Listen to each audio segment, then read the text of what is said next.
There are concerns New Zealand will become a dumping ground for high-emission cars after the government's decision to slash the clean car standard by 80%. Under the standard, the automotive industry is required to meet set emissions targets. And while the imported motor vehicle industry is calling it a victory, EV advocates Drive Electric say it's a devastating move. Antony Stevens reports.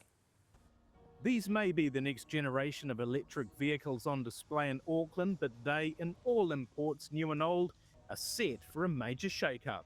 I don't think it's tolerable for New Zealanders to be faced with stiff penalties for buying actually quite common ordinary cars. The Clean Car Standard, introduced in 2023, requires the automotive industry to meet annually decreasing emissions targets.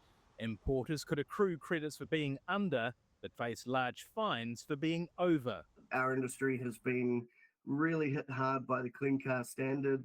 We've been calling it a stealth tax. It's a large penalty that has been placed onto the vehicles that we try and bring in for average Kiwi families, and the size of those penalties, which can reach up to sort of $3,000, pushes those cars out of the reach of Kiwi families. I feel it's a really devastating decision by the government. Drive Electric's chair Kirsten Corson disagrees, calling the change embarrassing. When you think Australia are creating a penalty of $100, we've reduced our penalty to $15.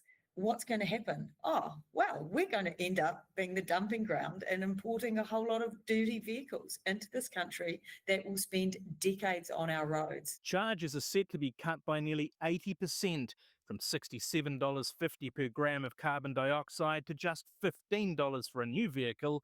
Used cars drop from $33.75 to $7.50 per gram. The government made the change without obtaining a climate impact statement. It's a climate policy. Why didn't you get a climate impact statement? The advice from the officials was precisely to my point before yesterday and what I just said, which is that the impact is so negligible that it doesn't need a climate impact policy assessment. How did they know that it was negligible if they didn't do it? Well, they did they worked it out. You know, there's 10,000 hospital admissions a year directly related to transport emissions. There's over 2,000 people that die each year directly related to transport emissions. And yet we see it as acceptable to keep on importing dirty vehicles. Any used vehicle that comes in is going to be better than the vehicle it replaces.